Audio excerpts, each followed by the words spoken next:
Je reçois énormément de questions sur les réseaux sociaux, sur Instagram, sur YouTube. Vous me demandez tous comment devenir entrepreneur. Enzo, vous êtes très nombreux à vouloir vous lancer dans le monde de l'entrepreneuriat, à supprimer vos contraintes, les contraintes géographiques, pouvoir bosser où vous voulez, les contraintes de temps, pouvoir bosser quand vous voulez et surtout les contraintes de hiérarchie, devenir votre propre boss. Je vais y répondre dans cette vidéo. Comment devenir entrepreneur? C'est parti.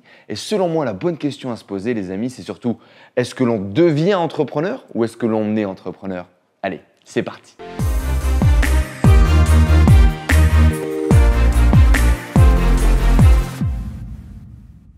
Avant ça les amis, comme d'habitude, pensez à vous abonner à cette chaîne YouTube en cliquant sur le petit bouton s'abonner, activez la cloche pour recevoir toutes les vidéos dédiées à l'entrepreneuriat, au business en ligne et à la liberté qui vont arriver cette semaine sur cette chaîne. Le problème que l'on va essayer de résoudre ensemble dans cette vidéo, c'est comment devenir un entrepreneur. Vous avez été trop nombreux, vous me l'avez sorti sur toutes les sauces. Comment devenir un businessman, comment faire du business, comment devenir entrepreneur. Et c'est pourquoi aujourd'hui, je vous fais cette vidéo. Le problème du coup, c'est bien comment devenir entrepreneur, Enzo. Et je vous dirais même plus, comment entreprendre, parce que finalement, qu'est-ce qu'un entrepreneur? C'est quelqu'un qui entreprend. Je vais essayer de vous raconter ça en vous partageant une de mes expériences personnelles et en vous partageant mon point de vue sur la question. Parce que peut-être que toi, aujourd'hui, tu as envie d'entreprendre, mais tu ne sais pas vraiment par où commencer. Tu as envie de supprimer ces contraintes, tu en as marre de ton patron, tu as envie de bouger de chez toi, tu as envie peut-être de gagner beaucoup plus d'argent, mais tu ne sais pas par où commencer. Tu vois énormément de vidéos, mais tu te dis qu'est-ce qui est fait pour toi? Comment te lancer? Par où commencer? Qui vraiment écouter? Et je comprends que ça peut être très frustrant, te bloquer et limite même te ralentir finalement dans ton parcours entrepreneurial. Et c'est vrai que dans notre culture, on ne nous a pas appris à entreprendre. On n'est pas comme aux États-Unis, effectivement, on le reprend toujours en exemple, mais ce pays dans lequel on pousse les entrepreneurs, dans lequel on valorise l'échec, chez nous, dans notre bonne France, pour la majorité des gens qui vont regarder cette vidéo, c'est pas trop le cas. D'ailleurs, si tu viens d'ailleurs et que toi tu es francophone, n'hésite pas à me partager un petit peu en commentaire ton expérience avec l'entrepreneuriat. Est-ce que toi tu es dans un écosystème, dans un environnement qui aide? Et puis, on dit souvent que la France n'est pas vraiment un pays d'entrepreneurs, mais il y a quand même énormément de dispositifs, énormément de facilités aujourd'hui pour se lancer et on va également essayer de les voir un petit peu dans cette vidéo. La vraie question à se poser du coup les amis, eh bien c'est comment entreprendre, comment lancer son premier projet. Parce que comme je vous l'ai dit, pour moi, pour devenir un entrepreneur, on le devient au fur et à mesure. Alors on peut avoir un petit peu pas mal de choses qui vont vous prédisposer à devenir entrepreneur, savoir vendre, avoir envie de communiquer, avoir envie de partager autour de votre produit, avoir peut-être des habilités techniques, des compétences qui font de vous un bon entrepreneur, qui vont permettre de devenir un bon entrepreneur. Mais selon moi, on le devient vraiment à force d'entreprendre, à force de lancer des projets. Du coup, pour revenir un petit peu sur la thématique principale, selon moi, pour devenir un entrepreneur, la vraie question à se poser, c'est plutôt comment lancer son premier projet et comment se mettre en route finalement dans l'entrepreneuriat. Je vais vous prendre du coup l'exemple de Paul et Xavier, qui sont deux de mes amis avec lesquels j'ai été à l'école et tous les trois, on avait un petit peu l'envie comme ça de devenir entrepreneur. Écoutez bien le parcours de Xavier. Xavier, du coup, a été à l'école d'ingénieur, il a finalisé son parcours et il avait envie d'entreprendre. Cependant, à la fin de son diplôme d'ingénieur, il était capable d'être très bon développeur, il connaît des sites internet, il connaît des applications et eh bien, de très grosses sociétés en France lui faisaient un petit peu du pied. Ils lui ont proposé des postes, il a eu, et naturellement, comme des gens qui sont employables dans l'informatique. Aujourd'hui, c'est un domaine qui continue à recruter très très fort. Et si vous avez des bonnes compétences, eh bien des boîtes vont vous ouvrir leurs portes. Alors, pas avec les projets de vos rêves, pas avec l'emplacement de vos rêves, mais ils vont vous offrir un CDI et ils vont vous offrir un bon salaire. Naturellement, Paul a pris ce CDI et puis il a commencé à travailler. Puis il s'est dit, c'est pas grave, je reviendrai à l'entrepreneuriat un petit peu plus tard. J'entreprendrai un petit peu sur le côté. J'arriverai à me lancer plus tard. Je vais d'abord prendre cette première expérience. Qu'est-ce qui s'est passé? Paul a pris sa première expérience, il a commencé à gagner de l'argent et puis il a eu son CDI. Il a pris son premier appartement, il a rencontré sa première petite copine. On a commencé à vieillir, 25, 26 ans. Il a eu envie d'acheter sa première maison. Toute sa famille lui disait « T'as un CDI, c'est le moment d'acheter ta première maison. T'as de l'argent en plus, tu gagnes plutôt bien ta vie. Il faut vraiment que tu investisses. » Il a donc commencé à investir dans son premier logement et puis sa femme est tombée enceinte. Il a alors eu un bébé, une belle maison, une femme hyper sympa, mais Paul se sentait un petit peu pris au piège dans la situation qui s'était créée. Parce que bien évidemment, quand on est jeune, qu'on sort d'école, on a peu de risques, on a peu de choses à charge. Quand maintenant tu te retrouves à 26, 27 ou 28 ans dans la vie de Paul et que tu as une maison, une femme et un bébé, c'est beaucoup plus compliqué de te lancer. Il y a beaucoup plus de risques, tu as des factures tous les mois à payer et tu te dis que si tu commences à développer un petit business à côté, déjà, tu n'as pas trop le temps parce que ton boulot te prend un maximum de temps. Tu as envie de passer un peu de temps avec ta femme, peut-être avoir un peu une activité, du sport, des copains à côté, puis il faut encore t'occuper de ton bébé. Tu n'as pas le temps, tu n'as pas l'énergie, tu n'as pas la motivation. Et finalement, Paul aujourd'hui a énormément de regrets.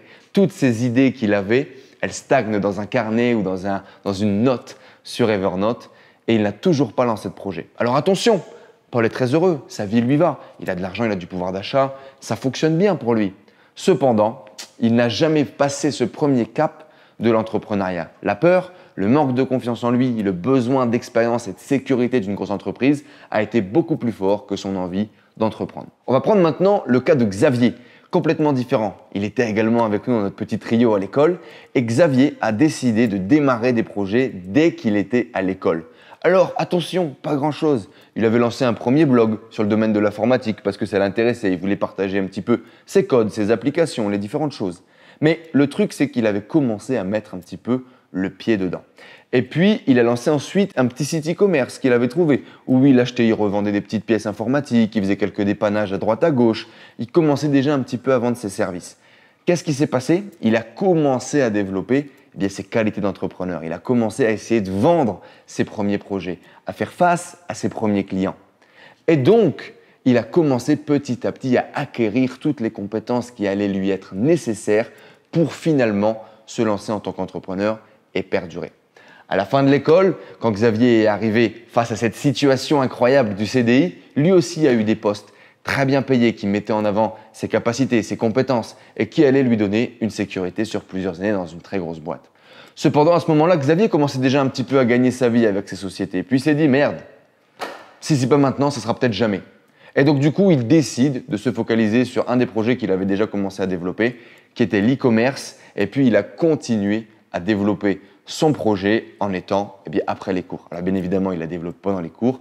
Et à la fin, il s'est dit, allez, je me donne 6 mois, je me donne 1 an avant de prendre mon premier boulot. Comme plein d'autres le font et partent à l'étranger, partent faire des voyages, etc. Lui, il s'est dit, allez, c'est le moment. Je vais essayer de lancer ma boîte. Et puis si ça marche, on verra bien. Si ça ne marche pas, dans tous les cas, je pourrai toujours retrouver un job en tant que développeur dans une grande société dans 1 an. Le job n'aura pas disparu. Et c'est le cas, les amis. C'est-à-dire que la majorité du temps, on a peur de ce CDI. Moi, je me souviens quand je me suis lancé, mon père était furieux. Il m'a dit, mais t'es fou. Déjà, retourne à l'école quand j'ai quitté l'école d'ingénieur, retourne à l'école, finis ton bac+5 et puis prends ce job. C'est la sécurité. Tu te rends pas compte, un CDI payé plus de 25 000 € potentiellement toute ta vie. C'est magnifique. Tu vas être très heureux et tu vas réussir ta vie. Ta petite maison, ton chien, ta femme, tes 2 enfants, ton Renault Espace, tu auras tout ce qu'il faut pour devenir heureux. Et je le répéterai jamais assez, les amis, mais nos parents, notre entourage nous donnent ce qu'ils ont.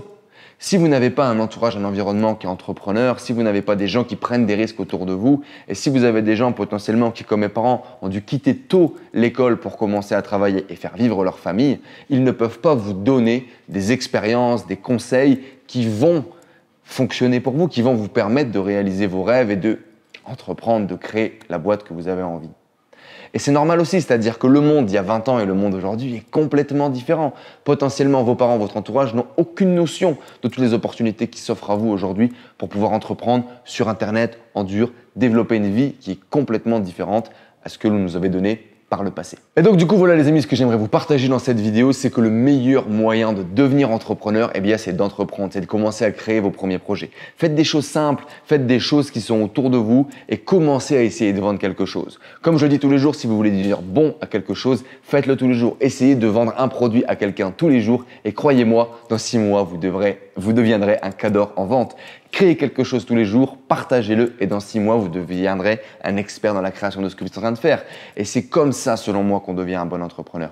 Commencez à faire des premiers projets, peut-être gratuitement, peut-être pour de la famille. Commencez à créer quelque chose et dans quelques temps, vous serez en capacité de le vendre parce que vous seriez devenu très très bon à cela. Et c'est ça qui va faire de vous un entrepreneur. Mettez-vous dans les situations en risque. Mettez-vous dans des situations où vous devez vendre, mettez-vous dans des situations face à des clients, mettez-vous dans des situations de création de projets, faites des associations avec vos potes, développez une communauté, mais faites quelque chose. posez votre première pierre, comme on vous l'avait dit dans cette vidéo, qui va certainement apparaître dans le petit i comme info qui est autour de cette vidéo, qu'on avait faite avec Nico, une vidéo de motivation incroyable dans laquelle on voulait vous partager ce message. Posez votre première pierre, faites votre première expérience et selon moi, c'est le meilleur moyen pour un jour pouvoir devenir un entrepreneur. Parce que les grands entrepreneurs aujourd'hui qu'on voit à la télé, dans les bouquins, etc., ces gens-là, ils ont démarré quelque part. Et souvent, ils ont démarré avec quelque chose de petit. Avant de vouloir créer un géant, il faut d'abord pouvoir créer quelque chose de tout petit pour pouvoir un jour le faire grandir, grandir, grandir et voir les belles sociétés que l'on voit aujourd'hui. Les amis, je vous parlais de mon meilleur conseil effectivement pour vous lancer. L'idée, c'est de trouver votre premier produit et puis d'essayer de le vendre un maximum, comme je vous le disais. Et l'idée, c'est de vous confronter le plus tôt possible au marché. Que vous soyez jaune, que vous soyez vert, que vous soyez blanc, que vous soyez noir, que vous soyez gros, que vous soyez petit, on s'en fout. L'important, c'est est-ce que quelqu'un va acheter votre produit. Et ça, personne ne peut vous le dire. On peut vous donner des indications, on peut vous donner des conseils, on peut vous donner un avis. Mais le seul avis qui compte, c'est celui du marché. Donc les amis, créez votre produit, créez votre service, confrontez-vous au marché le plus rapidement possible, essayez d'aller vendre votre produit à des gens qui sont qualifiés, qui correspondent à votre niche. Ça sera le meilleur moyen de savoir si votre produit est acheté par la communauté, si les gens sont prêts à payer pour vos services et vos produits, et tout simplement d'avoir un feedback. Est-ce que vous devez continuer à focaliser sur ce produit-là et développer un énorme business autour de ça? Confrontez-vous au marché les amis, lancez-vous le plus rapidement possible. C'est selon moi le meilleur conseil que je peux vous donner. Profite là sur le lien juste en dessous, il y a notre nouvelle formation gratuite Réveiller le leader qui est en vous. Ce sont mes meilleurs conseils en termes de motivation intrinsèque pour réveiller le feu sacré qui est en toi, réveiller le leader qui est en toi, dépasser tes objectifs et tes projets. Tu as des exercices concrets que tu vas pouvoir réaliser, des questionnements, un coaching qui va te permettre de mettre le focus où il faut, de réveiller la motivation qui est ancrée en toi et de foncer pour passer ta vie à un autre niveau. C'est ma nouvelle formation gratuite, elle est disponible juste en dessous, premier lien. Fais-toi plaisir et bonne vidéo.